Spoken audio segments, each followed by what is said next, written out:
to the LaRouche Organization Symposium. Tonight is Friday, May 23rd.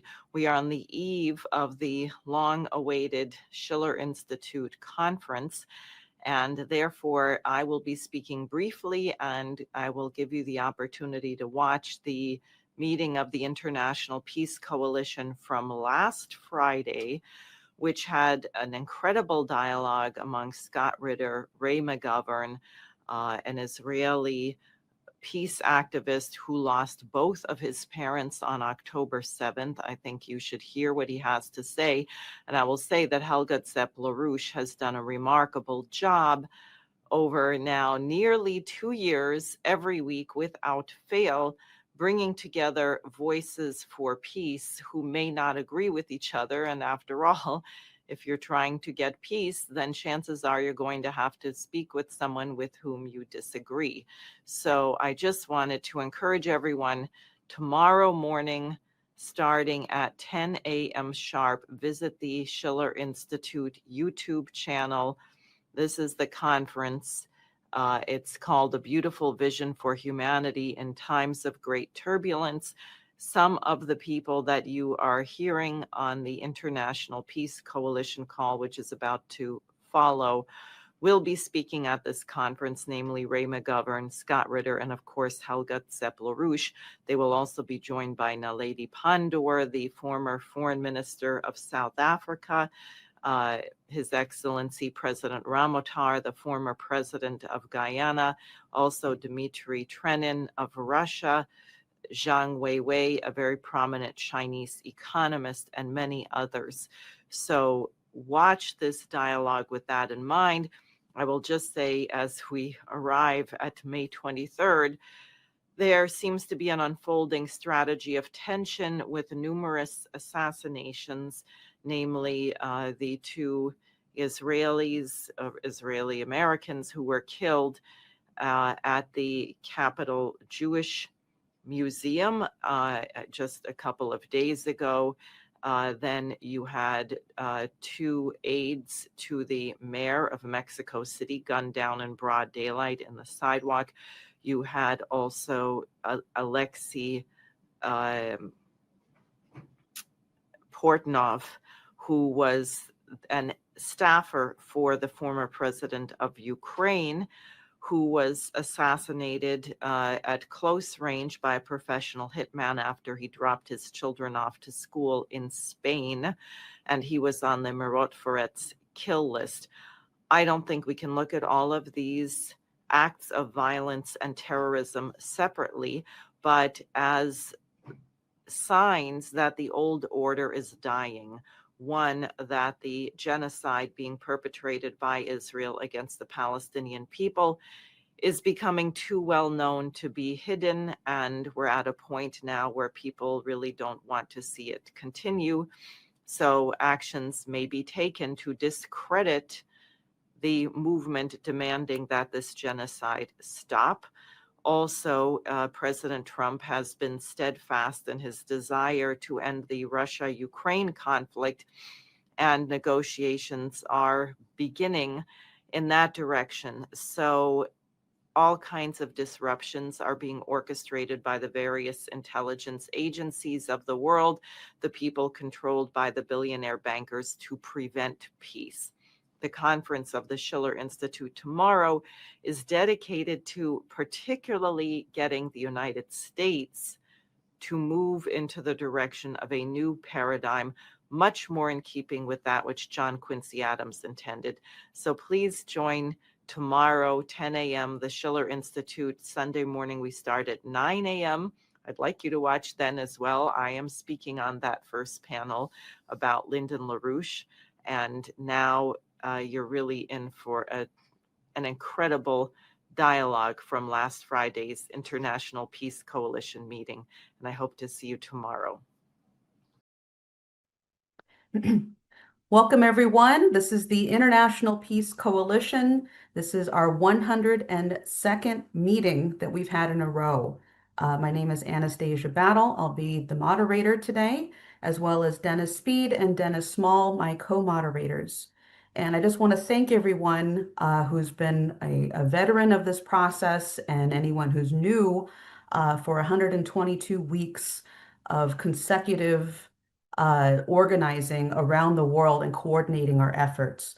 The reason why we created this forum 102 weeks ago is to unite the peace movement around the world, because quite frankly, it's been very dysfunctional. There's a lot of infighting, there's a lot of bickering, and I don't want to work with this person or that person. And we're just saying, enough. We're going to bring people together into one room. We're going to be mature adults, and we're going to organize and coordinate our activities so we actually can achieve true peace. So thank you everyone for doing that. We obviously have a lot going into this coming week and weeks. We've got the conference coming up next week, and I just want to give a heads up to everyone. The IPC meeting for next Friday will be moved to Saturday. So please join us for the conference, which includes many IPC members speaking in the first panel, joining us for the conference in New York, or excuse me, New Jersey. I also want to make sure that people are aware of the massive organizing going on into June 2nd through 4th, which is the Palestinian UN Summit, which is taking place. And we've got to make sure to apply the maximum pressure to get the Oasis plan through. We've had on many people who will be organizing around that summit coming up in June. So please continue to organize and distribute that material. So to start us off today, we're going to have Helga Zepp-LaRouche, who is the founder of the Schiller Institute and the initiator of the International Peace Coalition.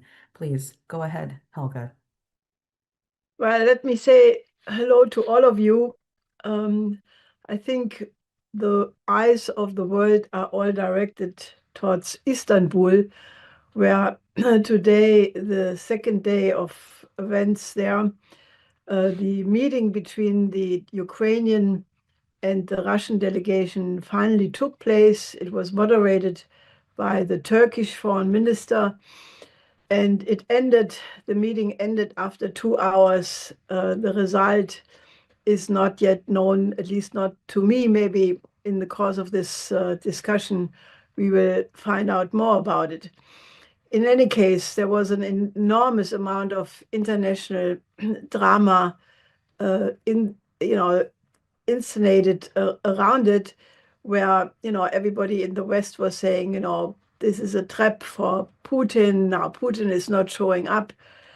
However, leaving all of that theatrics aside, I think it is extremely important that the meeting took place. This was the first direct discussions between Ukrainians and Russians since 3 years, since in March 22, when they already in Istanbul had reached an agreement which would have ended the war after only 1 month, which at that time was sabotaged by Boris Johnson, who flew into Kiev in order to tell President Zelensky, keep on fighting, the entire NATO will back you up.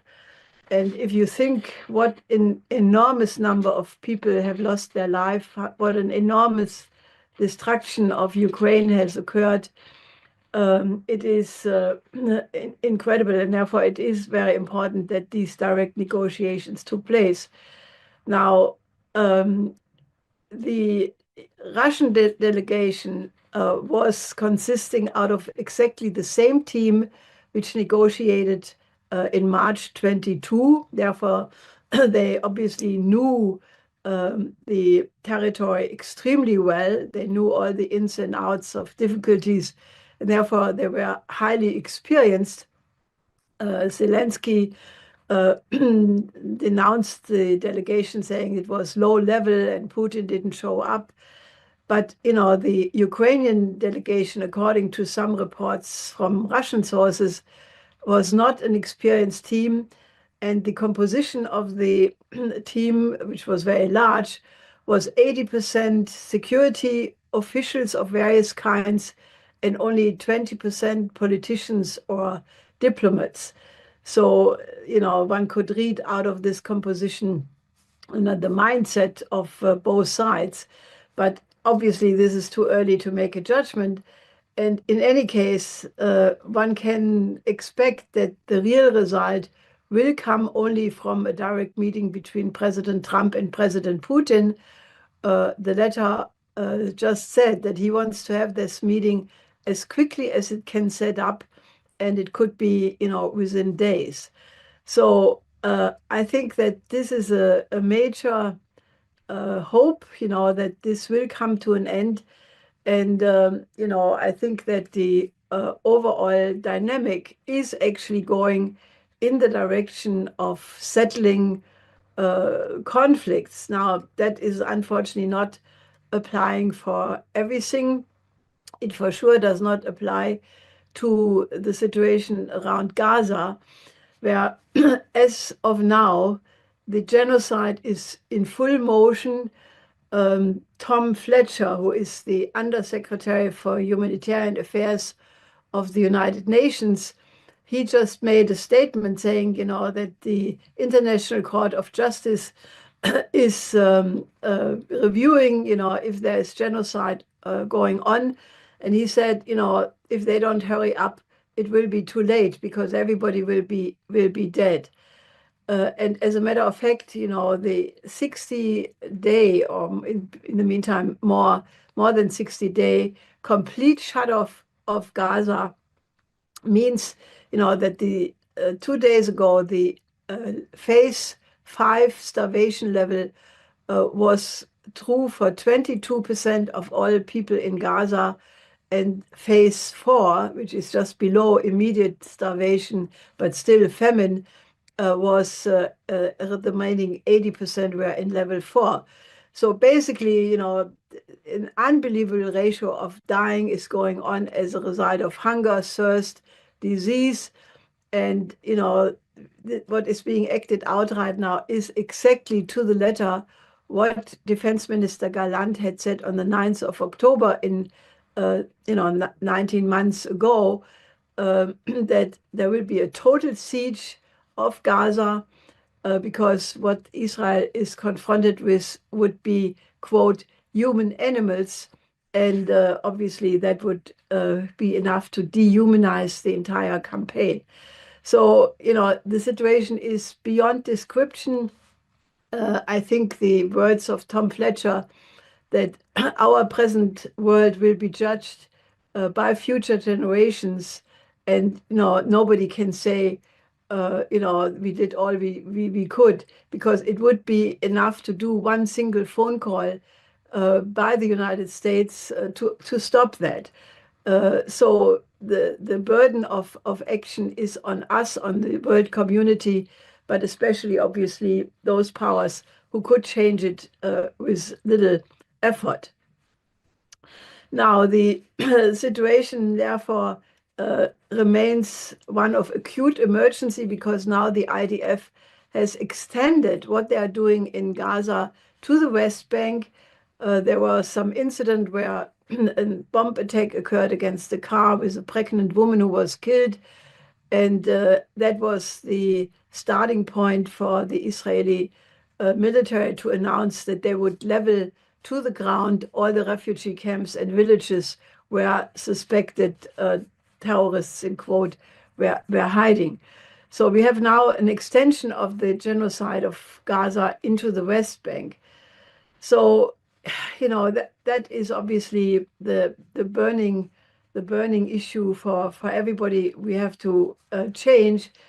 And, otherwise I would say that the President Trump's efforts may sound, difficult to understand because of his obvious zigzag tendencies, one day saying one thing, the next day doing the other.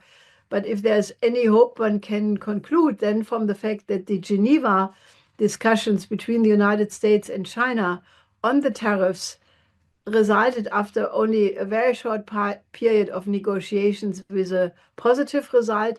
Almost all the tariffs were taken back, going down to something like 10%, which is a minor figure. And the Chinese evaluation was that it was a surprising success, a stunning reversal, surpassing the most optimistic projections, one rare moment of détente in an ocean of tension and friction. And the US tariffs on Chinese products, which were in some categories even up to 245%, were all taken back. And obviously, the comment by the Chinese were that after negotiation, it turned out that the difficulties were not as big as originally anticipated. And one would hope that that is also the case for the Ukrainian, for the settlement of the Ukrainian issue, where, given the situation on the battlefield, where, despite the fact that the Ukrainians mount here and there another attack, they are generally clearly defeated already, and all efforts by the so-called coalition of the willing to prop up their fighting capability will not result in a change of the war situation, which is basically lost. So now the only question is, can the dying be ended, and can it be prevented that this is still leading to a escalation, which the coalition of the willing clearly has not yet capitulated to stop their efforts to sabotage this effort. The new Chancellor of Germany, Friedrich Merz, originally had said, in a TV show, that Zelensky can completely have confidence in respect to the Taurus on Merz and Germany. Then the Social Democrats protested and said that they have not reversed their position, that they will not agree to the delivery of the Taurus because they don't want Germany to become a war party. And after that, Merz toned it down a little bit and said it's not an acute question now. But in any case, if it comes up in the future, we will not discuss it publicly, because you should not discuss such things in the open. So we have to be on total vigilance and alert, because this would put Germany into a position of a war party immediately. And, as several Russian experts have said, the certain response from the Russian would be to hit an equivalent target in Germany, maybe bridges, if it's the Kerch Bridge, which would be hit by the Taurus, or maybe the factory where the Taurus are produced, and then you would have a full shooting war right in the middle between Germany and Russia, in the middle of Europe. And that danger is not yet ruled out until there is a settlement of the Ukraine crisis, which addresses, as the Russians many times have said, the root causes, and that is the extension of NATO and offensive weapons on the territory of Ukraine, which threaten the national security of Russia. So I think that these are some of the developments which are going on. I just would like to mention two things which are to be kept in mind, because we are not yet in safe quarters. There is a very astonishing and stunning, and I hope that some of the experts from the VIPs probably can comment on that in the course of this discussion. There is an absolutely stunning video by Tulsi Gabbard, the National Director of Intelligence, who is being asked by a reporter if her accusations against Comey, the former FBI director, that he was sort of propagandizing the assassination of President Trump, if she would stick to that. And she said she would, because Comey apparently promoted or distributed an ominous sign which is being used as a symbol for assassination, something like 8646, where the 86 means a sign for assassinations. Now, there was also yesterday in the British press a similar ominous article saying, that it's just a question of time when Putin will go down, and in any case, he could be assassinated. So I'm just mentioning these two things, that we are not yet in safe waters at all, even if we can diffuse the immediate crisis spots, at least in Ukraine and the tariff war. But, obviously, we have to be absolutely mobilized, as we said it before, and as Anastasia just mentioned, on the OASIS plan to be put on the agenda on the June 2 to 4 of July conference in the United Nations.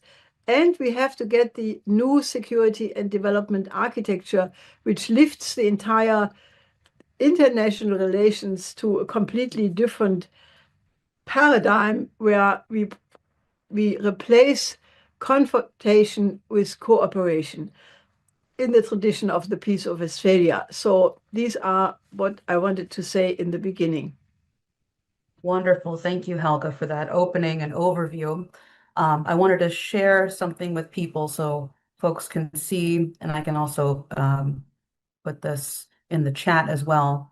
We'll be having, this is the first panel of the conference that'll be happening next week. And I just want to make sure everyone gets themselves registered. If you plan on going in person, we will be having the end of registration coming up this Saturday. So if you have not registered for the in-person conference, make sure to register today so you can go in person, be part of the dialogue process, be part of a full discussion process with people all over the world who are going to be coming in. So we really look forward to having people on. I'll make sure to include the link in the chat on the Zoom meeting for people to go register. But I also want to, if you are not on the Zoom, you can go to schillerinstitute.com and get registered for that as well. So this will be definitely a big stepping off point going into June, as Helga was just mentioning. So, and with that, we have our good friend Ray McGovern, who's just returning from Russia, who will also be speaking at the conference this coming weekend. Not this weekend, next weekend. And thank you so much for joining us again, Ray McGovern, and so glad that you're safe. He's a former CIA analyst and co-founder of the Veterans Intelligence Professionals for Sanity. Please go ahead, Ray. Thank you, Anastasia. It's a delight to be back with you. Can I be heard okay? Am I Yes, being heard? loud and clear. Okay, good. Well, I had the privilege of being in Russia for two plus weeks recently, and just after I got home, we had Mr. Putin make a very deft move and kind of stalemate what the Europeans, my friend Oliver Boyd Bennett calls the coalition of the willing, the coalition of the brain dead. I understand that someone very important in Russia called them idiots. Anyhow, they had said, all right, you comply with our ceasefire of 30 days or else devastating, bone-crushing sanctions, okay? Well, it didn't take 24 hours before Putin said to the people who were still there, most of the media was still there. I left the morning, very early in the morning after the May 9 celebrations. So he said, since you're still here, come on, we'll have a press conference at 2 a.m. in the morning. And that's when he said, all right, we're going to resume where we left off in Istanbul with appropriate adjustments. So that's what's just beginning today. Helga has talked about the composition of the delegations. There is some suspicion in my mind that before Putin made that move and Trump endorsed it, despite some of his colleagues like Kellogg and the others, that there was a degree of coordination here, that if Putin invited this to start, that Trump would overrule his opposition and go ahead. Now, that brings me to a very important point. It does look as though Putin and Trump are dead serious on this. And there's a possibility that if Zelensky continues to play games, aided and abetted by the coalition of the brain dead, led by the British as usual, that Trump will say, "All right, we give it a try. Forget about it. You Europeans, you take care of Ukraine. I'm out of here. It's not my war." But now Helga also adroitly included. She's a great briefer, you know. She should be briefing presidents. She also included the latest about James Comey, crook, uh, inventor of Russiagate, together with another crook, John Brennan. Now, is Comey in danger of getting into jail? Well, yeah, he is. What does that mean? That means that Trump, Tulsi Gabbard, everyone close to Trump is in danger because James Comey is still a very influential person, and you know, he has assets within the deep state that can easily end the whole thing. Now, I mention that because Vladimir Putin is also painfully aware of that. He has said that when a new American president comes in, you know, we have expectations, we have hopes, and then the men with the dark glasses and the fancy suits, like I'm wearing, says Putin at the time, and the little attaché cases, they come in and they destroy the whole thing. That's been my experience, says Putin. He said this about 3 years ago. Okay. Now, he's got to be aware of that. So there's an incentive for him to move quickly while Trump is still around, while Tulsi Gabbard is still around, to get a deal done on Ukraine. So I see that as an incentive to move quickly. They think, and they have said explicitly, that Trump is sincere, that they can trust him. And after the series of betrayals on Ukraine, for a president of Russia to say, "I think we can trust the Americans this time," that's a big deal. So I'm hopeful that what has started now today in Istanbul, in a show of seriousness on the part of the Russians, whose delegation just won't quit. I mean, it's really impressive delegation, and it's led by the same fellow who led the negotiations back 3 years ago. So there's hope there. What else should be said? Yeah, I should get a little colorful to the celebrations of May 9th, and even before May 9th. Oliver Stone, who invited me to accompany him to Russia this time, for which I'm very grateful. He and I addressed a major rally, what's called a youth forum led by Znania, a very countrywide organization trying to educate youth.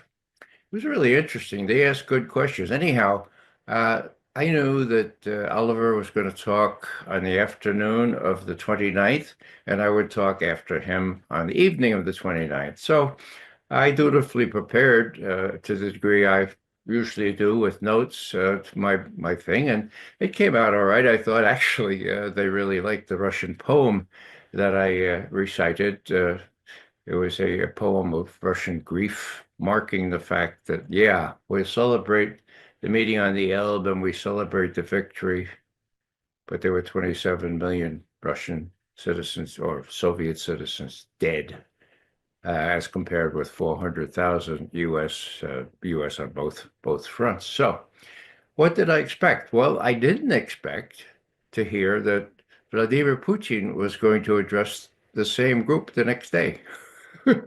Whoa! I probably would have taken more care in preparing my own little speech had I known that, but he did do that. And I just want to kind of give you a flavor for the Q&A. Now, I don't think the Western press stays around for the Q&A. I don't even think they read it, even though it's immediately available on the Kremlin website. But during the Q&A, there's something very poignant happening here. I'd just like to read you a little bit of the exchange, if I can find it. Yeah, it was a young woman, actually an old girl, I would say, Victoria Agapova. Good afternoon, Mr. President. My name is Victoria Gabova. I'm from Tambov. I'm a historian. My great-grandfather saved a disabled, self-propelled unit. What he did was he put up a little dummy of himself using his own clothes, and as soon as the Nazis saw that, they shot at it, and my great-grandfather grabbed this thing and brought it back to the lines and saved his comrades. Now, I would have expected Putin to say, wow, you must be very proud of your great-grandfather. No, what did he say? Who told you that story about your great-grandfather? So I'm thinking, whoa, once an intelligence analyst, always an intelligence analyst. You want to know the source of these things, right? So, not aggressively, but who told you that? So she says, my mother told me, because my great-grandfather lived to see my mother born. So, your mother's grandfather? Yes. Amazing, says Putin. I mention this because it's important to pass on information.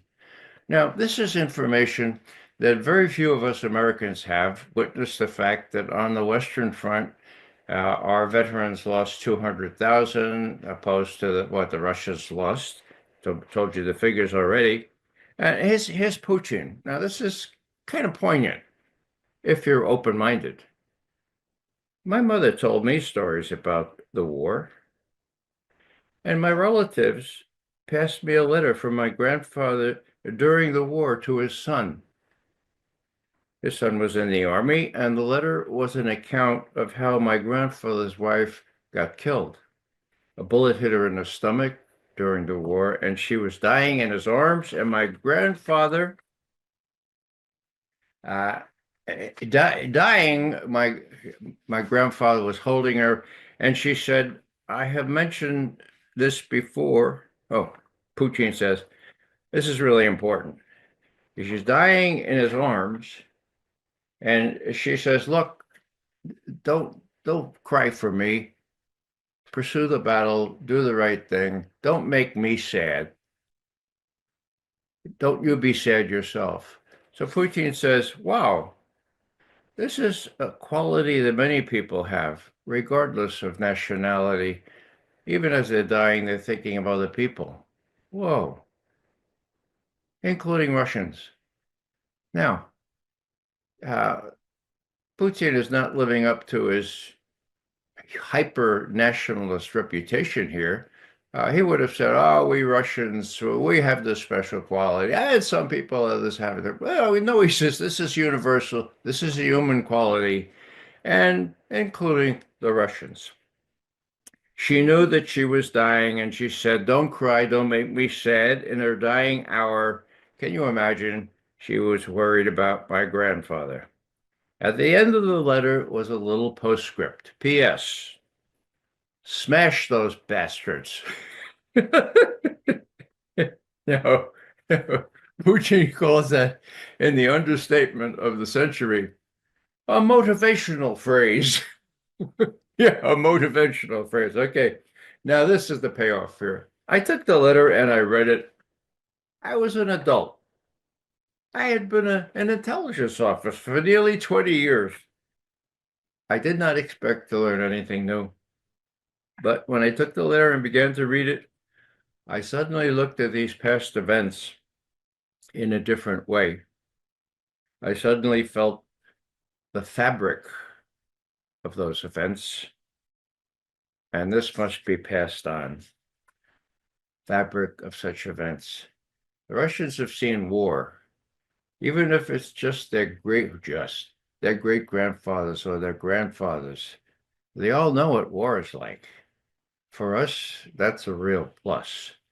The other side of it is they know that we don't know what war is like. Now, the celebrations were a very big deal, as you can imagine. 80 years, okay? I was alive. I was 6 years old at the time. I remember VE Day because my father had a colleague who was in the Navy and drove his battleship up the Hudson River, and we were watching. Oh, that was a great thing. Okay, so you can imagine 80 years worth. And what does the US and the UK say? Well, we won the war. Hands down, we're the most powerful. We were the most powerful. I mean, if you are Russian, would that bother you a little? Well, of course it bothered them. Were they exercised about it? No. They said, well, that's just the way it is. Now, how do I document that? Listening, I was on Red Square. Some of you may have seen my photo up there with some very high Russian dignitaries, courtesy Oliver Stone, of course. But what Putin said on the at the anniversary was really revealing, and I just want to pass this along. You can imagine the pressure he's on. No Western representatives, a lot of pressure on the president of Slovakia and Serbia not to come. They had to go through a circuitous route to get around. Anyhow, here's what Putin says during his little speech. The complete defeat of Nazi Germany was achieved through the combined efforts of all the Allied nations. We will never forget the opening of the Second Front in Europe, which took place after the decisive battles in the territory of the Soviet Union. The opening of the Second Front in Europe hastened victory. We highly appreciate the contribution made to our common struggle by the Allied armies, members of the resistance, the courageous people of China, and all those who fought for a peaceful future. Okay, well, my God, after all this defamatory stuff about how the U.S. won the whole war, you would think that he would not be so gracious. He has his big brother Xi Jinping right at his side. He could have lit into the West and said, look, why do you keep on lying with demonstrable lies? There is history. You have alternative facts. For God's sake, forget those alternatives. He didn't do that, okay? And so what am I saying? Well, there's a lesson there for the likes of Ursula von der Leyen or that lady from Estonia. What's her name? Forget her name for a second. But the West ought to wake up, and indeed, the West is the coalition of the brain dead, and it was not so apparent until Putin decided to take this gracious tone. Now, I had just arrived home when I realized that Putin made this very deft move in calling for a renewal of the negotiations in Istanbul, which were almost there. Ukraine had decided not to seek membership in NATO. It was all in the agreement, and Boris Johnson put the kibosh on it. We know exactly what happened because the Ukrainian negotiators, one of them very, very close to Zelensky, told the Ukrainian Times about it, or the Kiev Times. Anyhow, I want to talk about Israel because no presentation, however small, should not talk about genocide, okay?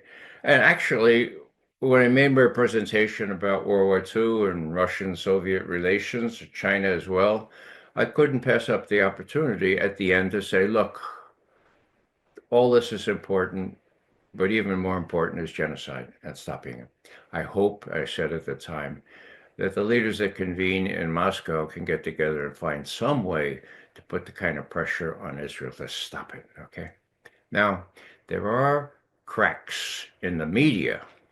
They come very, very late. After all, we're talking October 7th, 2023, right? Came very late, but they're real cracks. It's the Financial Times, it's the Economist, it's the Independent, it's finally the Guardian, and lagging behind as usual, the BBC in England. And that's over the last 10 days. These are real cracks talking about genocide, saying we should be ashamed. How about the U.S.?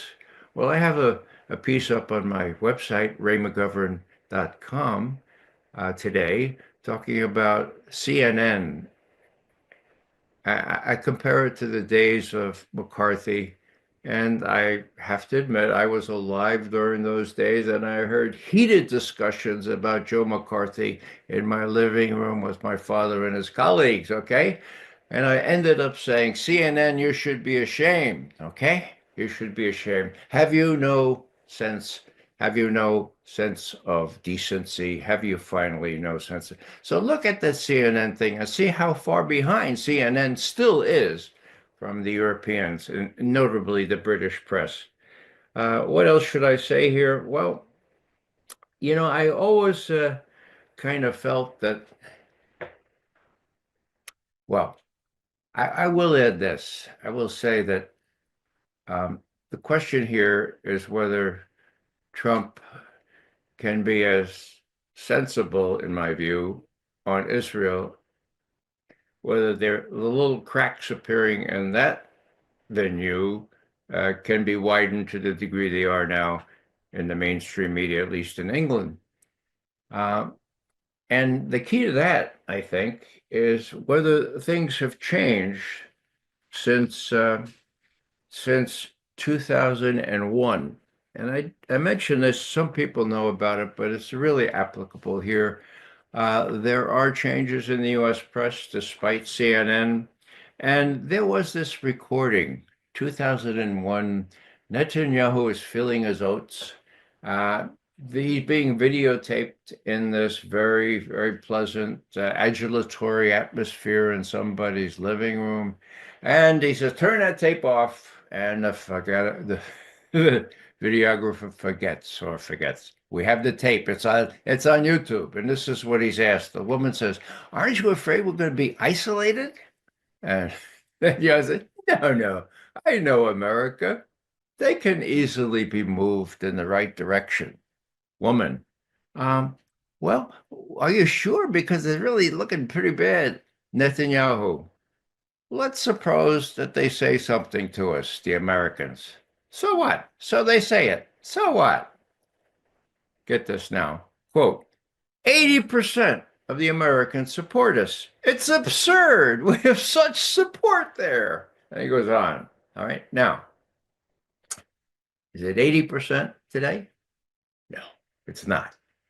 I don't know what it is, but I have great trust in the basic character of the ordinary American citizen. And I don't think they like people getting killed, as was the case in Germany in the 30s and 40s, and now is the case in Gaza. So I think that to the degree that 80% figure has been whittled down to below 50%, I dearly hope and pray there's hope. I just mention that because we need to have hope. Finally, I would say that I've always been reluctant to identify myself with all that the Schiller Institute has said about the British. Why? Well, because I'm preconditioned to believe really bad things about the British. After all, I'm Irish. If two of my great-grandfathers hadn't survived the British-imposed hunger, starvation, I wouldn't be around, okay? But now, sign me up. And none other than Jeffrey Sachs puts it really into perspective. I refer you to his latest speech. I think it was in Cyprus, but he talks about how the British have been responsible for just about every evil that's happened internationally for the last 200, 300 years. So thanks for letting me go on like this. I'm a little groggy, but I'm home. I'd like to finish with one thing from St. Augustine. Some people say St. Augustine. We have to hold the new Pope accountable. We have to hold ourselves accountable. I mean, if Augustine or Augustine back so many centuries ago had it right, we ought to get it right too. He said we ought to have hope, and that hope has two beautiful daughters. Their names are anger and courage. Anger to watch the things the way they are, and courage to make sure they don't remain the same as they are. I think a new dawn is breaking here. Slivers of light are breaking through, even in our media. What is it, the 102nd time we've been meeting? My God, we're making an impact, folks. Please come on the 24th. I'll be there, God willing. And thanks again, Anastasia, and all of you for giving me a chance to talk. Thank you so much for that uplifting and very inspiring presentation, Ray. And so glad that you were able to go and present these ideas. It's very important that you were there. And actually, just to pick up off of what you ended on, I think it's actually very timely that we have on Maoz Inon, who is, I'm sorry if I'm butchering your name, I apologize. Okay. But he's an Israeli peace activist, and he was one of the organizers going into the People's Peace Summit in Jerusalem. If people have not had a chance to see that, I definitely recommend taking a look. It's very important, and these cracks that Ray and others were talking about that's happening in the media, I think is, anyway, it's very important with what Mr. Inon has been doing. So please, thank you for joining us, Mr. Inon, and please go ahead. Hi, Anastasia. Thank you, Ray, and thanks for everyone here in this webinar. I will start where just where Ray ended. That hope is an action. And I'm an Israeli. I lost my parents on October 7th. I lost many of my childhood friends. And I partner with Palestinians that also lost family members and loved ones in the over a century-long conflict. And we are saying that hope is an action that we are creating together by envisioning a better future and working together to make it into a reality. And exactly like Ray said, each one of us should be accountable. We cannot wait for the Messiah. We cannot wait for the prophets. We cannot wait for angels. Each one of us here, we are 222 people in these webinars. Each one of us need to be the Messiah. Each one of us need to act as an angel. And each one of us need to act as a prophet. So if enough people will act upon those values and will be courageous and brave enough, we're going to achieve peace by 2030. This is our mission, to achieve peace between the river to the sea by 2030. And before I start sharing my reflection from the very important People Peace Summit that we held just last week in Jerusalem, I would like to share 2 slides which show our theory of change. Okay, so I'll do sharing here. Then I'm sending a request for sharing. Where is it? I think it's here. Okay. Can you see it? Yes. Okay. So we have 5 steps, theory of change to make our dream of peace into reality. First, we must dream. The second is to agree on our shared values and common ground. And over a year ago, 70 of us, Palestinian Israelis, were meeting in Geneva for 3 days, and we said, let's put aside, let's put behind the past and the present, let's just find our common ground towards the future. And we reach a set of values: equality and dignity, shared acknowledgement and recognition, reconciliation and healing, security and safety. So afterwards, when we have our big dream of a lasting peace, and we're going to build over our values, we start building a coalition. And this is why it is so important for me to speak with you, because we are forming a very strong coalition on the ground, Israelis and Palestinians, that I will go into more detail soon, but we must have international partners with us in the coalition. And I think all of you are much more knowledgeable and experienced with conflict resolutions and diplomacy and advocacy. I was a businessman and entrepreneur till October 7th. But I shift totally into peace building, and we need to form a very powerful coalition of policymakers, of civil society organization, ex-diplomats, reconciliation experts, etc., that together we're going to solve the Israeli-Palestinian conflict. The fourth step is to have a roadmap or a plan, because while we have seen the promised land in our dream, we don't know how to get there. So we must have a roadmap. Otherwise, we keep walking in loops, like it took the Israelis 40 years to walk through the desert from the Mount Sinai event till they entered the promised land. It's a walk that can take only 11 days, but because they had no plan. So now we must have a plan to reach the promised land by 2030. We cannot wait any longer. And my next slide will be about our plan. And then we must start walk the talk and execute our plan. So this is exactly what we are doing. And the next slide is our 5-chapter plan for achieving peace. It's starting from the basic, and this is again to dream big.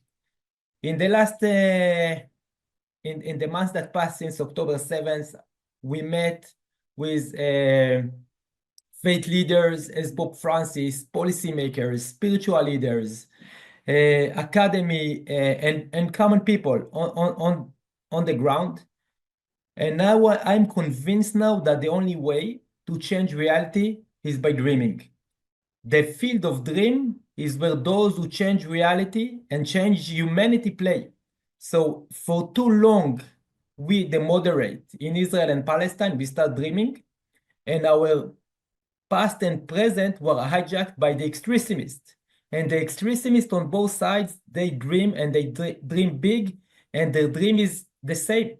It's displacement, it's ethnical cleansing, it's ethnical supremacy, and it's erasing the other side. They share the dream, and their dream is our nightmare. So now, for the first time in decades, we, the civil society within Israel, hi Eden, just a second, 5 minutes. So for the first time in decades, we, the civil society, the peace camp in Israel and Palestine, shift and position himself in the field of dream. The second chapter, and this is why it's so important for me to speak to you, is to amplify your dream. We are proud of our dream, and we need to shout it. We need to spread it. We need everyone to amplify our voices. The third is to build our legitimacy.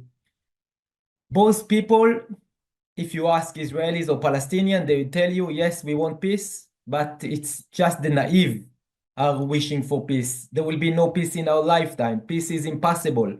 So we need to build the legitimacy to peace, and we can do it through big events, through media, through meeting with world leaders, policymakers, and those who already hold and have a legitimacy. And the fourth chapter is a policy change. The entire world is investing now in tools of destruction. This is exactly what Trump was doing at the Emirates and Saudi, selling weapons. But those weapons, when we saw weapons, we're going to harvest bloodshed. It's just a matter of time. And we must change policy, definitely in the Middle East, but worldwide, to start investing in dialogue, reconciliation, shared life initiatives. And we were very happy that the foreign minister of the EU, Aya Kallas, announced on last Friday as endorsement in our summit. She announced 18 million euro fund for the civil society within Israel and Palestine. It's a great start, but it cannot stop there. The EU invested billions, and you can correct me if I'm wrong, but billions in the conflict resolution and implementation in Northern Ireland. So this is, we cannot, it won't be enough to deal with the amount that is being invested in tools of destruction. We must invest more in tools of construction. And the fifth chapter is to create the political will. I'll go back to you. To create the political will. I don't know who's going to make peace. I cannot know. But no one could dream 19 months after October 7th, after October War in 1973, that it will be Menachem Begin that will welcome Anwar Sadat on his historical visit to Israel and Jerusalem. Menachem Begin was a wanted terrorist. He commanded more than 300 attacks against the British during the time of the mandate and against the Arab population. Many civilians were killed on his attack. But 39 years after, he is receiving Anwar Sadat and declaring that we can prevent war, but we cannot prevent peace. We can prevent war, but we cannot prevent peace. Peace will definitely happen. So now we are following the legacy of Menachem Begin to make peace with our enemies. And at the moment, our enemies are the Palestinians, and we as civil society doing what our politicians, there are no leaders in Israel and Palestine, okay? There are no leaders, there are only politicians. For me, the differentiation between politician to leader is that politician is following the discourse in order to win vote. And a leader can change the discourse. And Menachem Begin changed the discourse completely. The night before Anwar Sadat arrival, the majority of Jewish Israelis, more than 70%, were against negotiation with Egypt. The discourse was that Egypt wants to erase the state of Israel and there will be no peace in our lifetime. And Moshe Dayan said it's better to have Sinai Peninsula without peace than peace without Sinai Peninsula. And by night, it changed completely. 2 years after the peace treaty was signed, Israel withdrew with the Sinai Peninsula, and it's one of the second borders that is secure and safe. If you ask me what do Israelis care about, it's only two very simple things. Jewish Israelis care only about security and safety. Nothing else. Nothing else. And if we'll be able to assure that they will be secure and safe, they will be willing, even nowadays, to compromise for a lot. So in order to implement our theory of change, we created last year a coalition of 60 civil society organizations. Some of you might heard about Standing Together, Combatant for Peace, Women Wage Peace, Women of the Sun, and many rabbis for human rights, but so many others. We created a coalition because we realized if we won't be synchronized, we're not going to make it. So we have a coalition and a steering committee. And the People Peace Summit in Jerusalem last week was basically the third event. We rented the most prestigious venue within Israel in Jerusalem, where usually the far right is doing his gathering.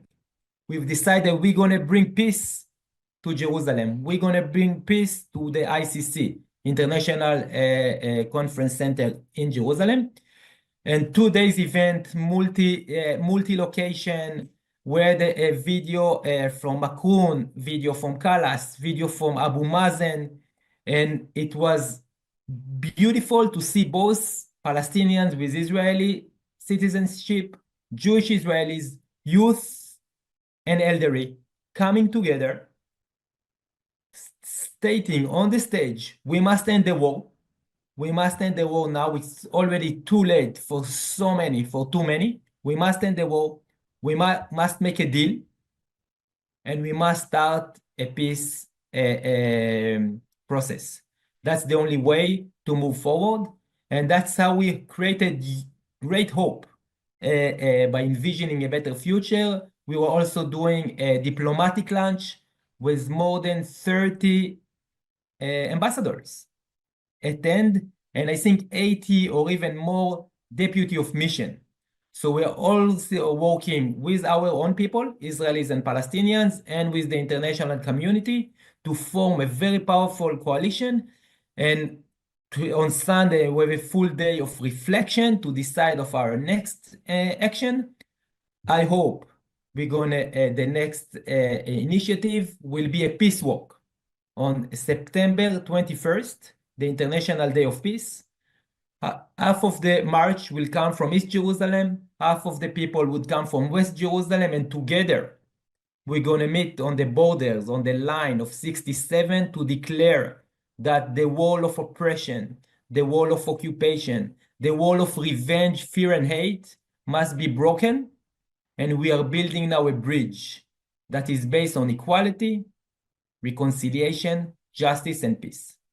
So this is on a nutshell what we are doing, and I will put my also my details here, my LinkedIn, my Linktree and LinkedIn. I don't want your thoughts. We don't need your thoughts.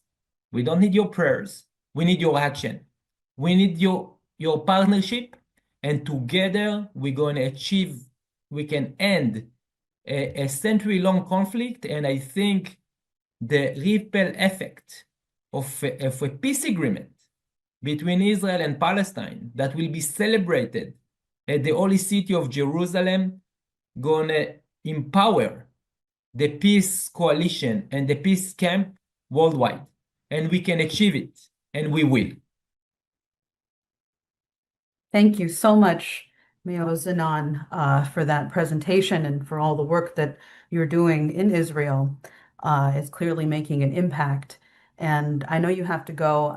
You're very busy. I have like 10, 15 minutes. Good, great. Okay, I wanted it's Friday evening here. Friday, usually we have a family dinner. And since my wife is not here, we are going to friends, and the kids are already waiting for me. But I have 10 more minutes. Great. I wanted to go to Helga real quick and see if you have a response to Mr. Inon before he has to leave.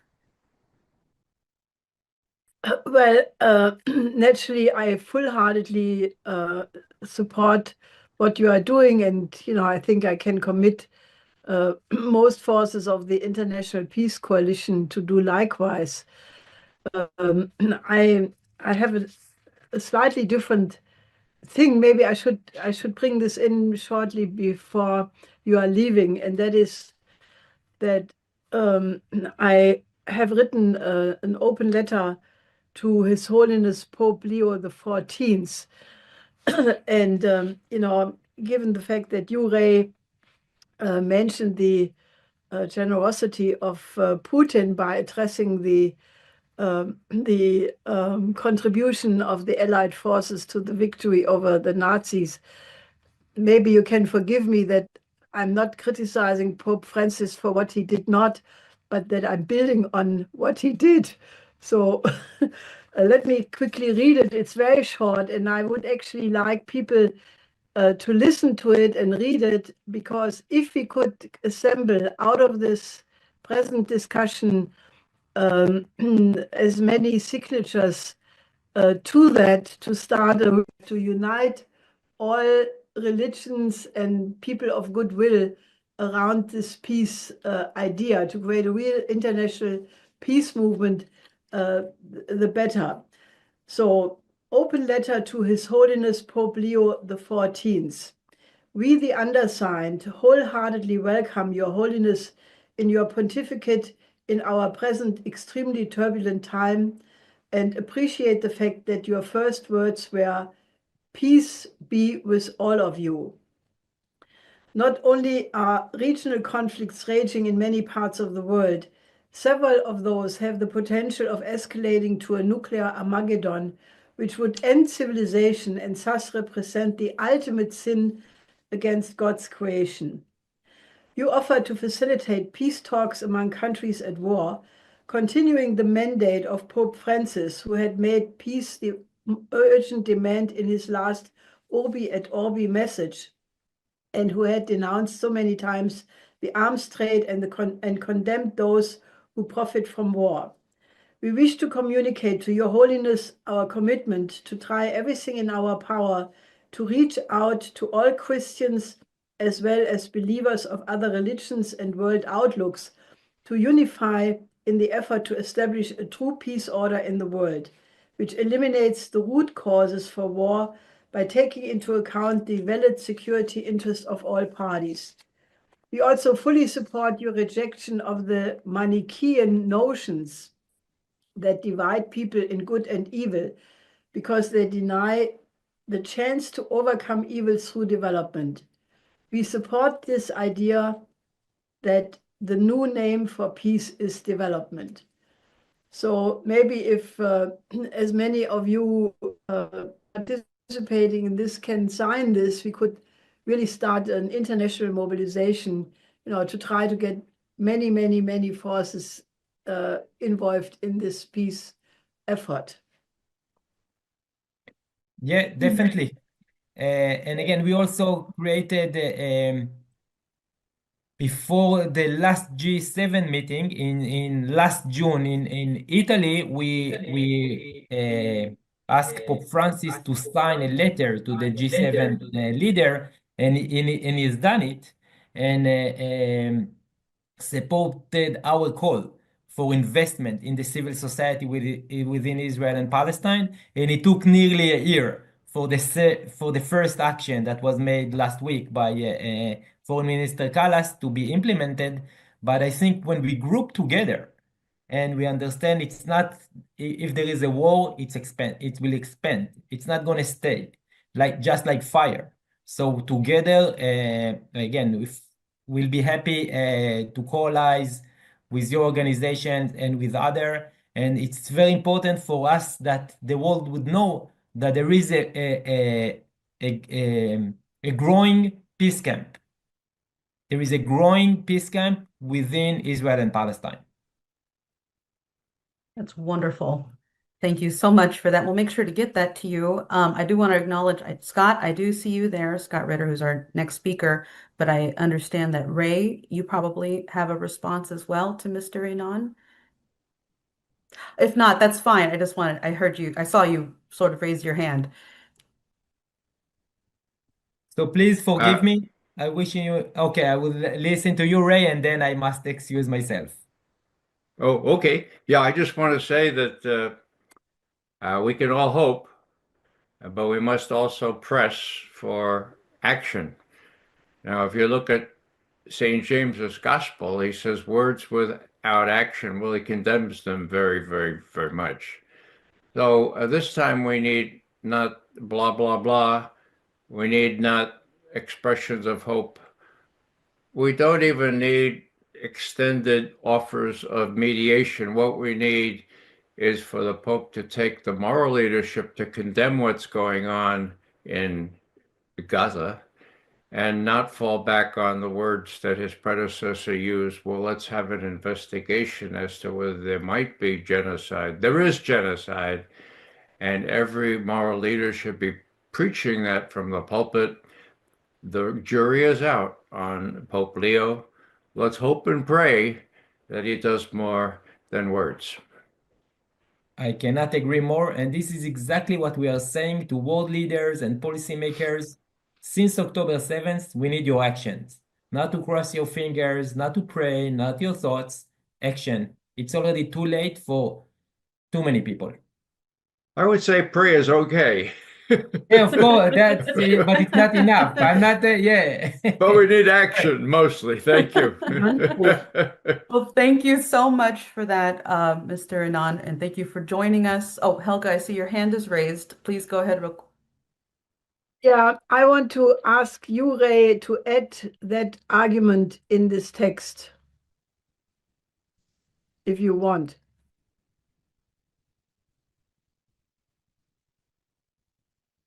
Wonderful. I see Ray giving the thumbs up. He's saying yes. Wonderful. Okay. Yeah, I guess I was muted. I just wanted to say thanks for the initiative. Of course, I'll add a sentence or two, and I certainly will sign, as I hope others will do. Wonderful. This has been a great working session, apparently. So we look forward to this letter going out very soon. So I'd like to continue with the discussion because we do have Scott Ritter on, who is a very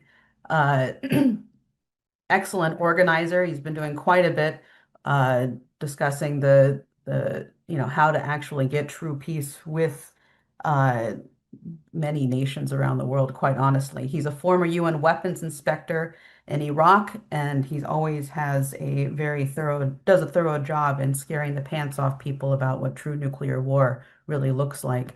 Thank you so much for joining us, Scott. Please, you have the floor. Well, thank you very much. I was asked to come today to provide my assessment of the Ukrainian-Russian negotiations that apparently just wrapped up for the day, at least in Istanbul. I have to watch my language because there are certain terminologies that's used to reflect a mess, and it is a mess. It's a mess made so by the fact that only one side has a clear vision on what is necessary to bring an end to the conflict, and that's the Russian side. They have articulated their vision quite clear, and their vision is not negotiable. So anybody who thought that these would be negotiations or that there will be negotiations going forward, I think the Russians made it clear that there are no negotiations, that the Russians have a very hardline position that there will be no deviation from. In fact, the Russians have made it clear, for instance, that their baseline for beginning any serious discussion about how to bring the conflict to an end is that Ukraine must recognize Russia as defined by the Russian Constitution. That means that at a minimum, Ukraine will recognize that Crimea, the totality of Kherson, the totality of Zaporizhia, the totality of Donetsk, and the totality of Lugansk are part of Russia and will forever be part of Russia. And Russia is also insisting that Ukraine's Western controllers likewise recognize this as a precondition for conflict termination. And Russia said a couple interesting things in response to Ukrainian balking at this, that if Ukraine turns this down, it's not going to be 4 the next time. Now, the rumor was 5, but it's been clarified now that Russia said the next time there will be 8 territories that Russia will demand. And this is in keeping with what I've always said, that Ukraine has an opportunity now to end the war, understanding that it has lost the war and that this is the best deal they're ever going to get. A while ago, I talked about what I called the Odessa moment. That is, there will become a time in the fighting when Russia will hit pause and give the Ukrainians a chance to accept their defeat. And when Ukraine refuses, or if Ukraine refuses, then Russia will make the decision to pivot and take Odessa.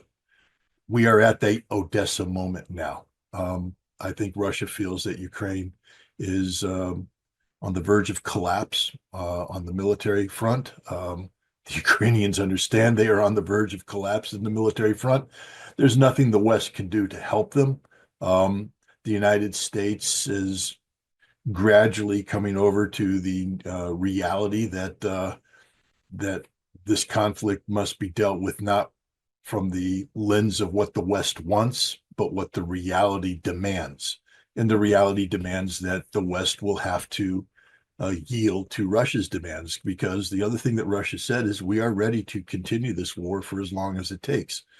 We fought Sweden for 25 years. They said 25, 27 years. We will go here for 2, 3, 4, 5 years, as long as it takes. Are you prepared to go for as long as it takes? They asked the Ukrainians. The answer, of course, is no. Ukraine isn't. So these were the talk coming out from Kiev and et cetera, is that they feel they walked into a Russian trap, and they did. But they had no choice, because Russia also said that if Ukraine walks away from this, that there will never be another negotiation, ever. We are at a culminating point right now. I think we're going to find that the West is, has been putting out a lot of, I guess we'll call it meaningless flexing, from Europe. It's interesting. We just had a French general pass away a couple days ago, Deluarte, who is a man who, if you had listened to him, he has been saying some reality about France. For instance, he has said for some time now that the best France could ever do is put 13,000 man division deployable. I've been saying that for some. I use 12,000. I guess the French can conjure up an additional 1,000 men, but that's it. That's the most France will ever be able to deploy in its current configuration. And the French army is getting weaker and weaker and weaker. The Germans are incapable of any deployment. The British are incapable of any deployment. Europe is incapable of any deployment. So this notion that there will be this 25 to 60,000 strong European force in Ukraine is just talk. It's blather. It's meaningless. It has no value.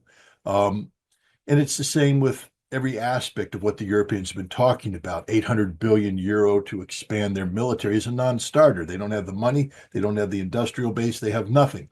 But they've been putting it out there, I guess, in hopes that the United States would pick up on this lead and somehow strong arm Russia. And the United States has been playing a standoffish game with Russia in the weeks ago. Russia just called the United States' bluff. You know, you had the United States say that the Russian demands were non-starters. Russia just made them the only starter. Russia will never go back on its negotiating position. And this is now the truth that Trump has to deal with. He can't be sending Witkoff and Kellogg over to send contradictory messages. Rubio's not going to be able to twist Lavrov's arm. The Russians now have committed to a policy position, and the United States has to recognize this reality or walk away.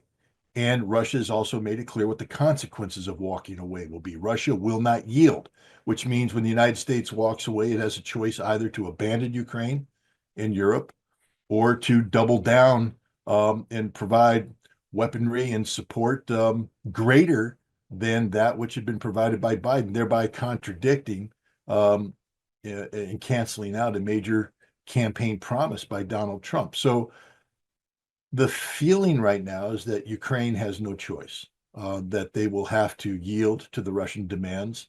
There is talk in Kiev right now that this process may take up to 5 weeks, but at the end of the 5-week period, Ukraine will concede the basics of the Russian demands and then seek in negotiating the conditions for a ceasefire, because Russia will not accept a ceasefire until all conditions are met. They will try to retain what they can retain in hopes that the Russians will be in a benevolent mood to maybe allow the Ukrainian army to be of a certain size. I doubt that's the case, though. I think Ukraine is lost. I think we're looking at the collapse of the Ukrainian position. I think we're looking at the collapse of Europe's ability to backstop Ukraine. And I think we're looking at the end of American resolve. Trump administration wants this over with, and now Russia has provided, by standing firm, the conditions under which this conflict can end. And I think you're going to see the United States working with Russia to achieve this objective. So while some people may call this a bad outcome, I call it a good outcome, because we now have the real prospects of peace, because the only alternative is war. And Russia is, when I call it the Odessa moment, it's not just the political decision to take additional territories. Russia is assembling the military might capable of doing that, and the political foundation for application of force, meaning that I believe Russia, if they are compelled to go forward, will probably terminate what we call the special military operation and begin war. A war designed to not defeat Ukraine, but to destroy Ukraine. And a war where Russia would react violently to any efforts by the West to intervene. It would be a very dangerous situation. We see the potential of this with Estonia carrying out acts of piracy under the pretense that somehow NATO will back them up. If Russia goes to an act of war, you may see an act of desperation by France as they seek to, for instance, because they have inadequate manpower, they try to impose some sort of air intervention operating out of Romanian airfields. And this could lead to not only Russia destroying the French Air Force, but attacking a NATO facility in Romania, bringing up Article 5 of the NATO Charter. Very dangerous situation. And I think the realists in the Trump administration understand the danger of this, which is why I hope we see in the coming days pressure from Trump on Zelensky and on the Europeans to to come back to the table and accept Russia's demands on the fortune. It's the best deal Ukraine's going to get. It'll only get worse from here.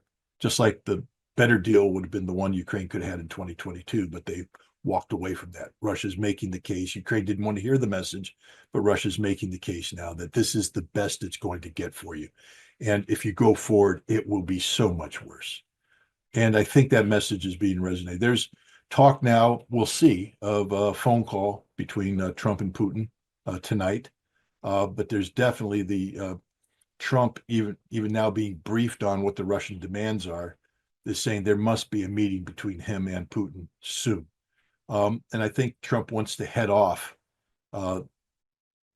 Russia taking action on the Odessa moment. I think Trump understands now, and it hopefully is being fully briefed on the reality of the situation, and that this has to end now, which means Trump has to put all the pressure on Ukraine and on Europe. Now, no pressure on Russia. There will be no pressure on Russia. Russia just made itself pressure proof because they will not tolerate anybody telling them that their position is unacceptable, because Russia's made it clear, if you say this, then we aren't negotiating anymore and we're going on to the next phase. And I think for now, even Marco Rubio seems to understand this reality. So that's where I stand on this. Again, this is a very fresh take. The negotiations literally just ended. And this is my first brush. More statements could come out that could prompt me to have to alter this analysis. But based upon what the Russians have said, I think that my assessment is pretty solid. Thank you for that, Scott, for your response. I see Ray McGovern, you have your hand up, and I'd also would like to see if Helga has a response. But Ray, why don't you go ahead? Sure. Hi, Scott. Thank you so much. I don't think you're going to have to alter your analysis here. I think it's pretty firm, and you've very seldom had to alter your analysis on these matters. I would like to pick up on the Odessa moment. As you know, I'm one of those weird people that read everything that Mr. Putin says, okay? And let me take us back to 2.5 years ago. After the Istanbul agreements fell apart, Mr. Putin had one of these 3.5-hour Q&As after a talk. And at the very end, I'm sure that the Western media had left by then and didn't take the trouble to read the text. Putin had a very, very interesting observation about Odessa. Let me bring it up here. I think I can bring it up so I can read it. Yeah. There was a correspondent there. This may have been a planted question. I don't know. Gabor Stier. Okay. Good afternoon, Mr. President Putin. One of my favorite cities is the post-Soviet space of Odessa. What do you think? I want your advice. If I wanted to visit Odessa next summer, do you think that I should apply for a Russian or for a Ukrainian visa? Whoa, pretty clever, huh? Okay, here's Putin. You know, Odessa indeed is a beautiful city. It's one of the most beautiful cities in the world. See if I can capture this thing again. As you know, Odessa was founded by Catherine the Great. Odessa can be an apple of discord. The Russian was Yabloko Razdora, Yabloko apple, Razdora. It's an allusion way back to the Trojan Wars, for God's sake, okay? An apple of discord, or a symbol of conflict resolution, a symbol of finding some kind of solution to everything that's happening now. It's not a question of Russia. We have said many times we're ready to negotiate, and I recently mentioned this publicly in the Kremlin.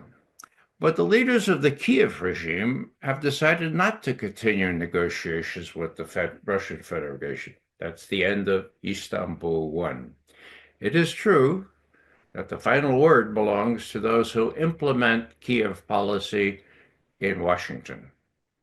It is very easy for them to solve this problem, to send the appropriate signal to Kiev that they should change their position and seek a peaceful solution to these problems.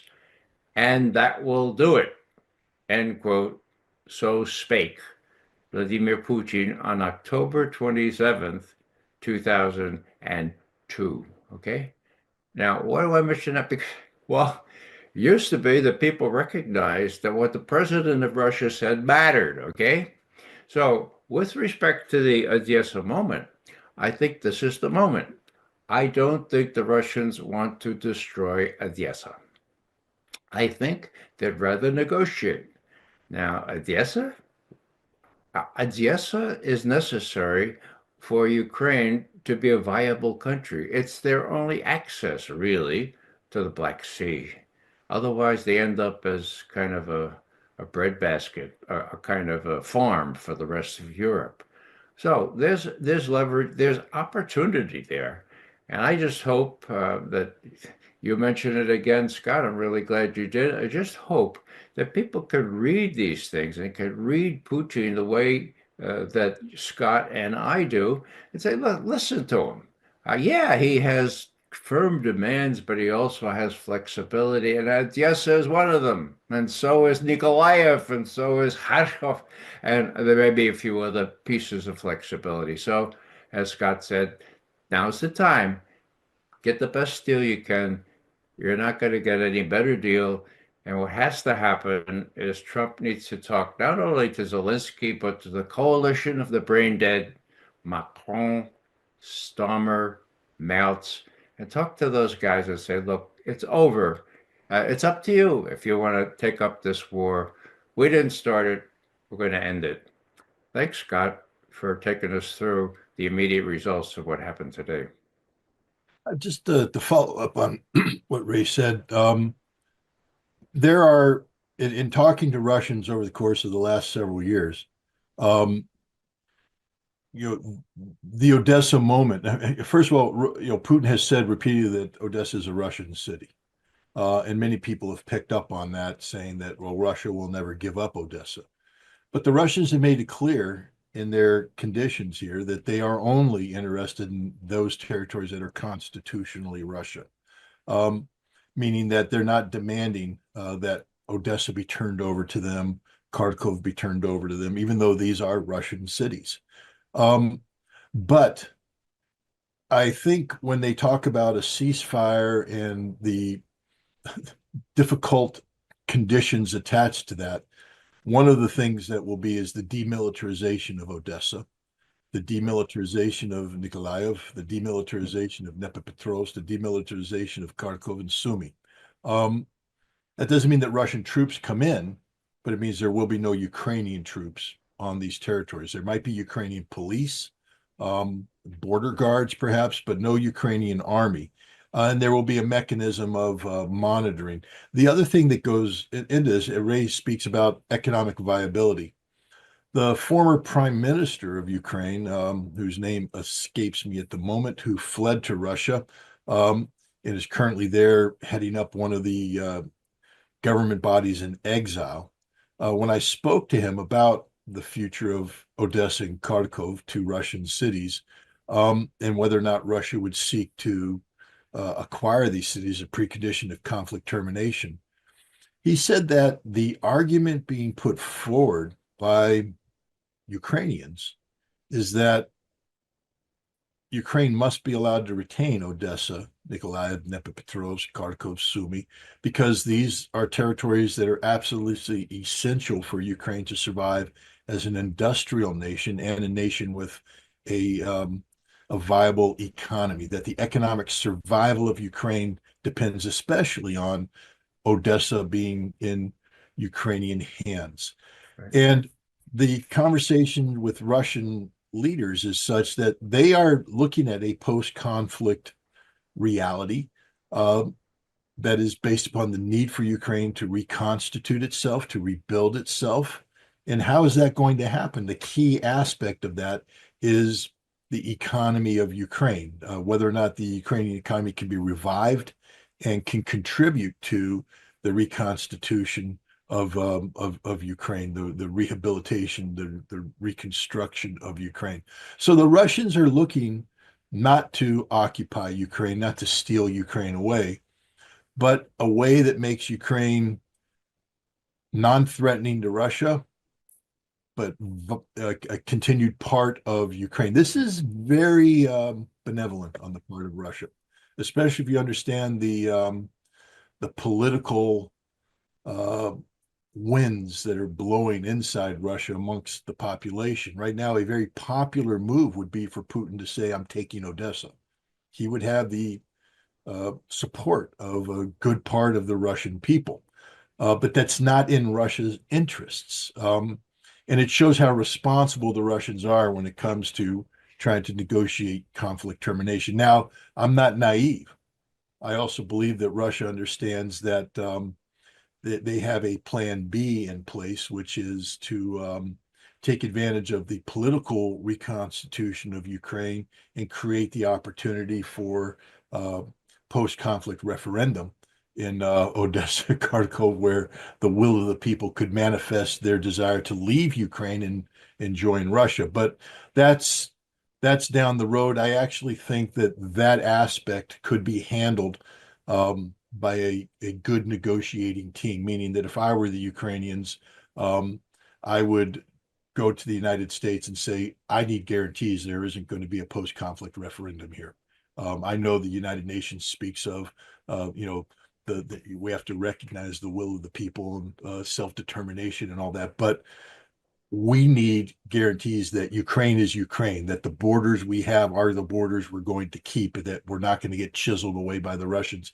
And that's what a good Ukrainian negotiating team would be looking for right now. And that's something I actually think the United States could play a role in, to tell the Russians, yeah, no trickery here. We're, the borders are the borders now and forever.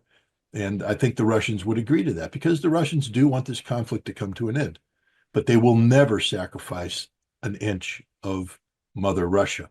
And constitutionally, Kherson, Zaporizhia in their totality, including the Zaporizhia nuclear power plant, and Donetsk and Lugansk and Crimea, are Mother Russia, and Russia will not give up a single inch. It's ironic just to point out that had the Ukrainians accepted the 2022 peace plan, the Zaporizhia nuclear power plant would be Ukrainian, along with all of Zaporizhia and Kherson. And it just shows how foolish they are, and why the United States needs to emphasize to them today that if you walk away from this, we wash our hands, because you're just simply going to throw away the best deal you have available. Right. No, thank you for that. No, it's very important that you're bringing this to the discussion. I wanted to go to Helga to see if you had a response. Well, I think one should also consider the larger picture, which is, before the war broke out, there was the potential of Ukraine playing the role of a bridge between Asia and Europe by the extension of the Belt and Road Initiative corridors and the EU association agreement, which was the trigger for the Maidan coup, was designed to interrupt that and prevent that from happening. So now, after 3 years of war, the BRICS has grown tremendously. The development corridors within the BRICS have grown. And in the meantime, Brazil and China have also made a proposal for a peace proposal for Ukraine. Now, it is quite conceivable that if we move in the direction what the IPC and the Schiller Institute have been advertising for, since the beginning of this effort, to have a new security and development architecture which takes into account the interest of every country on the planet. In that context, one could conceivably think of an economic integration of Eurasia. President Putin has spoken repeatedly in the recent period that he sees, as a result of the Ukraine war, or the special military operation, as he puts it, the potential for a new Eurasian security system And on June 14th of last year, he even said the potential for a global new security system. So in that context, it is quite conceivable that the concept of the corridors of building the reconstruction of Ukraine after the war in the context of the Eurasian land bridge of development projects which unite Europe and Asia as the economic basis for this new Eurasian security system. And in that case, I think the whole dynamic would shift to what I said is the case for Gaza, that the new name for peace is development. I think that same idea that the new name for peace is development also applies for the resolution of such problems like what will happen to Odessa. I'll just respond. I'm all for peace and development and good outcomes and all that. The United States will never allow Ukraine to become part of a BRICS.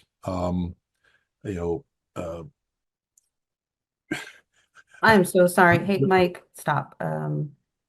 Oh, can I be No. heard? No. You can be heard. Yeah. There we go. I apologize for that. No problem. I'm just, the problem is we are in a moment of, a huge geopolitical change, and we're early enough in the Trump administration where we can't just write them off. And the United States will not tolerate any transition out of conflict that has Ukraine becoming something that strengthens Russia's position in Eurasia. So as much as I support the idea of that, I don't see that happening. I see the United States seeking to keep Ukraine in the European orbit as much as possible. Again, this might be one of the compromises that has to be made to bring about an end to the conflict. Because otherwise, then there's no reason for the United States to support peace at this point in time, because Ukraine has tremendous geopolitical potential. It's right there at the crossroads of Europe and Asia, and I just don't see the Trump administration just yielding the totality of Ukraine's potential to Russia and China at this critical moment. I think we see in the U.S.-Ukrainian mineral deal, as meaningless as it is, what the political ambition of the United States is towards keeping its hooks in. And I think that Russia is more than happy to pay a reasonable price to keep dialogue between the United States and Russia continuing. And to me, that's the most important factor out of all of this. It's the only thing that counts at this point in time, is keeping America and Russia talking in a meaningful fashion. And if this conflict can come to an end, then we can get on to things like arms control. We can get on to things like demilitarize the points of contention. So I think that's the direction this is heading. I don't see the United States, especially under Donald Trump, doing anything that empowers BRICS or these European or Eurasian Economic Union and things of that nature, because we view those as economically threatening. But we'll see. If you have total Russian victory, that would be 3 or 4 years from now. Then of course Russia will be able to dictate the outcome, and then these potential. But to get to that would be so much death and destruction, the potential of general warfare between Russia and Europe, and a deterioration of U.S.-Russian relations. Right now, the number one goal of everybody in the planet should be continuing viable dialogue between Russia and the United States. That is the most important thing right now, because from that, only good things can happen. But if something happens that shuts down that dialogue, only bad things will come of that. Just one Go ahead. one brief comment. Since the whole aim of the International Peace Coalition is to get the world to a new paradigm, a new security and development architecture in the tradition of the Peace of Westphalia, which ended 150 years of war in Europe, by creating a system which took into account the interest of the other, and that is of every other country. I do not rule out the possibility, and that would obviously require now a larger discussion, that the United States could shift to cooperate with the BRICS once they realize that they gain much more advantage in doing so by cooperating with the global majority of the world than, remaining in a geopolitical mindset. Now, that may sound improbable right now, but the trend of the world is going so powerfully in that direction that I'm hopeful that this will also be possible to include the United States in a completely new security and development architecture. Could happen. It just won't be under a president named Trump. That's guaranteed. And I just don't think anybody should hope for any other outcome. Trump will never, ever, ever, ever, ever, and we can go on with all the evers in the world, do anything that empowers BRICS. JD Vance, I place my hope in JD Vance because he is he's a more realistic person, and he's developing a greater reality-based understanding of the world we live in. He understands the limits of American power and the need for the United States to work in a constructive fashion with the global community. So here I see your IPC vision actually having potential to take hold. So what I would recommend is that that you think strategically in terms of how to position your initiative so that it can be introduced realistically to a post-Trump administration, as opposed to trying to jam it down Trump's throat right now. That's a non-starter. Donald Trump just isn't in the in the globalization BRICS game. That's just my take. Maybe other people feel differently about him, but I don't see anything about what he's done, what he said, that would lend itself into believing that he'd be view positively anything that sought to empower. But he doesn't want to be part of BRICS. He wants to weaken BRICS, and he has 3+ years. So I would just basically focus on the future. JD Vance is your man. I believe JD Vance is your man. I think he's unless Trump totally disintegrates politically and the Democrats suddenly have a magical revival, I think 48's name's going to be Vance. Maybe JD Vance will become the Democratic Party nominee. Anything is possible. Can I add a thought on this? That is small. I see you had your hands up. Go ahead. Yeah, this is a real important discussion. I mean, the one thing that one can say about Trump is what's true today very well may not be true tomorrow.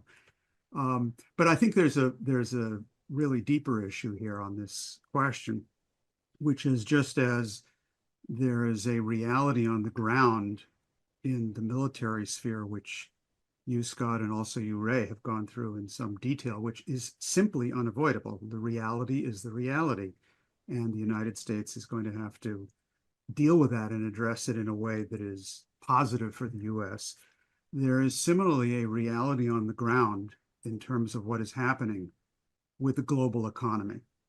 It's a reality. It's not a question of a proposal. And just because people are often as unaware of that as they are about the statements of Putin, because they don't read that and they don't listen to what is happening in China or Brazil and so on, the reality is that in the same way that security is indivisible and must be, so too is economic development. Either economic development is indivisible, i.e., it is a win-win game for the good of the other, or it doesn't exist. And that applies to the United States as well as to anybody else. I think our problem here, and this is just a concluding point to go back to what Ray said a while back on the British, the problem is the British. on this as on the security question. And it's of note that just as Boris Johnson was the guy who sabotaged the 2022 negotiations, we should keep our eye on Jonathan Powell, who is holding Zelensky's hand right now and guiding him on how to make sure this whole thing can be blown up. Jonathan Powell is, his older brother was the advisor to all the Labor Party prime ministers. He's been the top advisor, including, sorry, the other way around, the older brother to the conservatives and then to the Labor Party, Jonathan Powell. And he's a Tony Blair man, and he is the national security advisor, and he's there on the ground. So the issue really is British policy on this and on the economic question. So I think that the broader point here, and this of course requires a whole broader discussion for which I'm sure the upcoming Schiller Institute conference will be the proper venue, is to look at the question of the indivisibility of economic development, just as security is also indivisible. Those are my thoughts. Dennis Speed, I saw your hand raised. I just something just to inform people of rather than have a conversation here because this goes way beyond our time. It's not the kind of thing. But there's a flank, something which is highly unusual, and it involves the new Pope and his taking the name of Leo XIII and the Leo XIII's writing of an encyclical in 1891 called Rerum Novarum.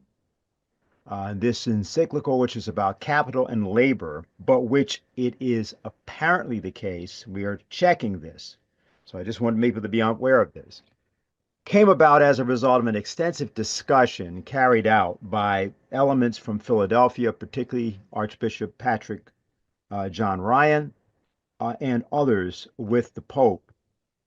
There is circumstantial evidence that that encyclical was actually generated as a result of those discussions.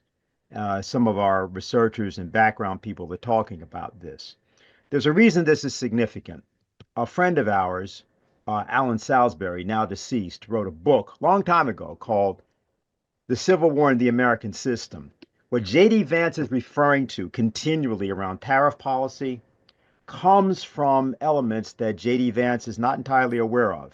A lot of it has to do with the Philadelphia School and being people like Wharton Barker, who was the campaign manager for Garfield. Now, there's a lot of discussion about Garfield and McKinley and so on. It comes through that channel, but mostly this is not understood what the origin of it is. The reason this becomes important is that you may see something begin to occur in and around circles in America, which will be astounding to you on questions of policy, particularly with respect to economic policy in the relatively short term. So I'm going to leave it at that because, and more can be discussed and will be discussed over the next 10 days to 2 weeks, including at our conference. But I thought I should just inform that of people because the notion of an American Pope, I don't care what people may think about the individual, but the notion of that is probably the most important change of that character in the Vatican in over 250 years. It's not the kind of thing you can analyze in the short term. It's not the kind of thing you can really say a lot about. But it will be up to what we and others of us do to determine how much of an impact this may be able to have. And I think in that regard, what Helga's talking about is properly placed kind of in a different context. It's a strategic question. It's the kind of thing will interest Ray mightily as we go down that road. I'm sure he'll also be influencing the other way around as well. So yeah. Well, I just want to emphasize a couple points here. I don't know how much time you have, Scott, to continue on with the discussion, but I do just want to make the point that Scott Ritter will also be a speaker on the first panel at the conference. And let me just do one more appeal to people to make sure to register for the conference. Here we go. Here's the lovely image. And Scott, I can make sure to get this to you as well so you can share it around with various contacts and people that you're working with. The registration will be closing coming up. You must be registered by Saturday morning. So make sure to get registered today for the in-person. Online will be open, obviously, for the whole time, but we want to make sure everybody is registered and we know who people are because we do have top-level folks coming in from all over the world. So we want to make sure it's safe and secure. So please, and thank you for understanding. So I just want to see if there's anything else from the discussion, whether from Scott, Ray, Helga, or Dennis's, before we move forward.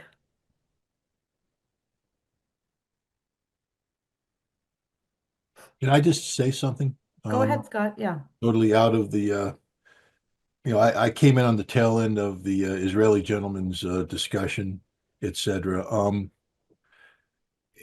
And I heard Ray speak about action. I just want to, what's happening in Gaza is beyond genocide. The genocide against the Jews was civilized compared to what's happening right now. This is the kind of mass murder that is unprecedented in modern times. This is something that should never take place given technology.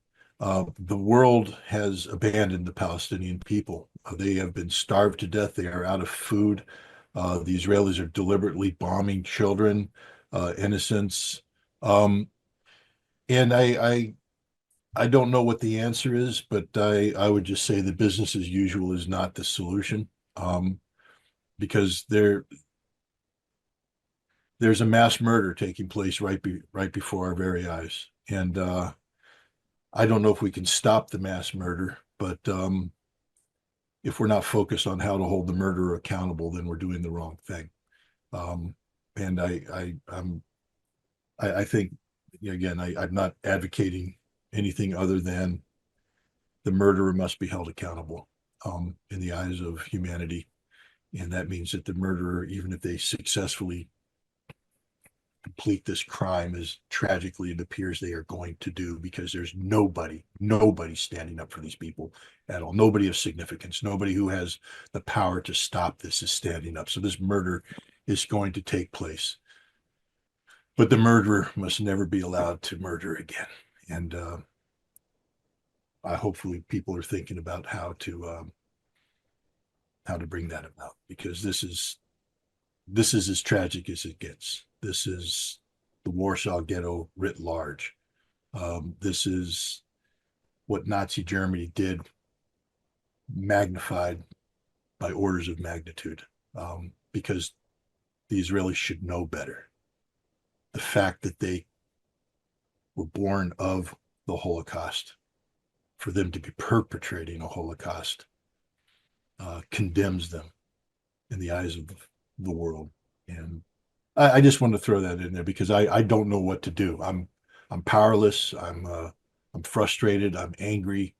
But I just wanted to throw that in there, that I respect everybody's efforts to do anything, but for God's sake, getting people to meet and on the Green Line in Jerusalem isn't going to do a goddamn thing to save these people's lives.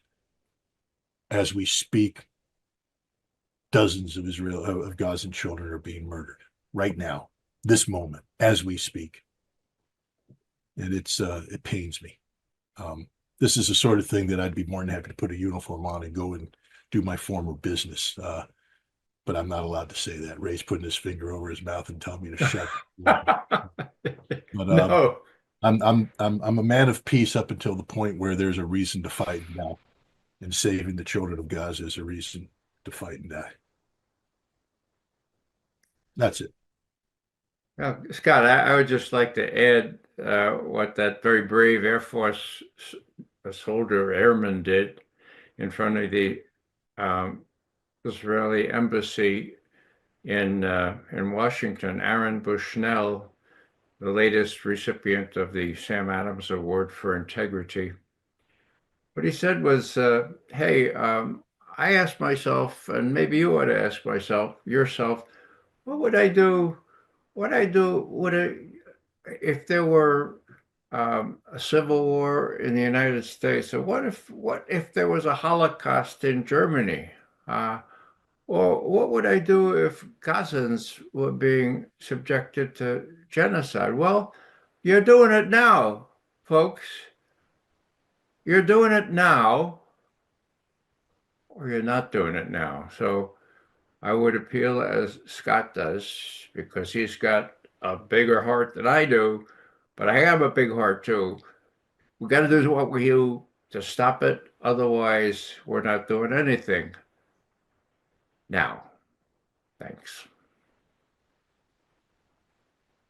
Thank you, Ray. Well, I just want to, I mean, just from my standpoint and what people can do immediately, there's been a lot of interventions going on. I'm sure people saw the intervention that was made on RFK Jr. just the other day by uh, Ben Cohen, which was excellent. I think we need more of these kinds of things. Jose Vega, who has done, God, last count, I think it was like 45, 50 interventions, myself being one of them. I can only say that I've done maybe 5 or so of those. But I think that it's very important that people do these kinds of actions, especially in the US, but in other places as well. Nonviolent direct action, going in there and taking action. I see Dennis Speed, your hand is raised. Go ahead. Yeah, I'm going to do this in 60 seconds. Make sure it's in 60 seconds. First of all, we're doing a conference in 9 days, which is all about addressing that. In fact, panel 3 of the conference is all organized around deploying people from the conference into what's going to be happening at the United Nations on June 2nd through 4th. That can include all kinds of things, including things on the street, various actions. Number one. Number two, the International Peace Coalition has had over 2,000 people on these calls over the course of that 102 meetings. If all of those people converge on next Saturday, when we are going to be having the Schiller Institute that is having that conference, Scott, you're speaking, Ray's speaking. You can say whatever you wish to say there. And the issue there involved is that the people can deploy from that. Also, it was already mentioned by Anastasia, the business concerning the interventions. I think, essentially, and then there's other things. Jose, I think, is probably around. He may have some things to say concerning how that interventions process can work exactly on this point. We had some interactions with the Doctors Against Genocide before they were created, by the way, which helped to precipitate that. So I think there are things, and I think also the whole idea is it's not the individual things, it's the concept. What people have been missing is the concept of who they are. They talk about, see, the issue is, who are we? And how do we represent, or how do we express our own humanity? I think that's the issue. And it has to be that new forms have to come about, which we have to invent now, of political intervention. And they're different than people have done before, but they're knowable. And so I just wanted to say that and leave it at that, because this is the only meeting we'll be having. I guess we didn't say that yet, right, Anastasia? We're not having a meeting next Friday. It'll be No, I announced it earlier that we would be did. having it on Saturday, that did say everyone should join Saturday morning for the regular IPC scheduled meeting. Okay, that's it. All right, is there, I But, just want to, but to be clear, that IPC meeting will not be held on this Zoom link. Join the Schiller Institute conference. The two are converging, just so there's no confusion. Right, exactly. Go ahead, Anastasia. all right, yeah, I'll include all of the links in the chat for people to go to it. If you're not on the Zoom meeting right now, go to schillerinstitute.com and you'll find it there. But I'll make sure everybody is able to get that RSVP here on the Zoom. There we go.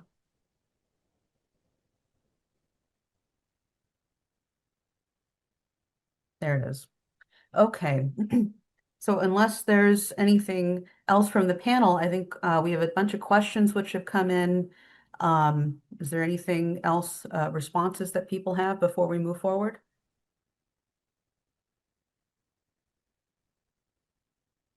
All right, I'll take that as a no. So we're going to be going into the discussion period. Thank you, everybody, for being part of the audience. We are going to be going to you. If you are on YouTube, Rumble, wherever else you are. I forget all the different platforms that are streaming this. But if you are on a different platform and not on Zoom, you can register to have a discussion with the panelists today. Go to schillerinstitute.com. Right on the top of the page, you'll see on the slider, there is the International Peace Coalition registration page, and you'll get the link to join the Zoom meeting. You must be registered to join this meeting, obviously because of harassment that we've had in the past. If you're not really doing anything, you're not going to get harassed. So good thing we're doing a lot here. So with that, just let me know, Dave, when we've cut the stream, and then